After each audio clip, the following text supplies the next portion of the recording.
তো বন্ধুরা, আজকে আমাদের অবশেষে বাড়ি ফেরার দিন চলে এলো। তো চিনি আর আমি বসে গেছিলাম ওপরে।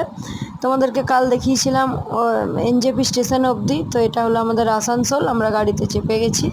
চলো এবার বাড়ির দিকে রওনা দিই। বাড়ি এসে খাবার দাবার খেয়ে চিনিকে ভালো করে খাইয়ে নিলাম। আর আজকে আমাদের মেনুতে ছিল মাছের ঝাল দেওয়া, আলু পোস্ত আর ডাল। তো এটা আমি স্পেশাল মাকে করতে বলেছিলাম, অনেকদিন ভাত ভালো করে খাইনি সেই জন্যে। তো তারপর বিকেল হতেই মায়ের কাছে চলে গেলাম।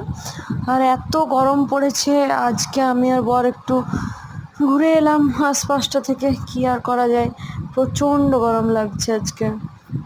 তো তারপরে বাড়ি এসে একটু স্নান করে নিলাম, তখন বাজে হচ্ছে প্রায় 10টা। তো আজকে এত টায়ার্ড ছিলাম যে কাকিমাকে বললাম একটু চিনিকে খাইয়ে দিতে। তো চিনি খেয়ে নিল।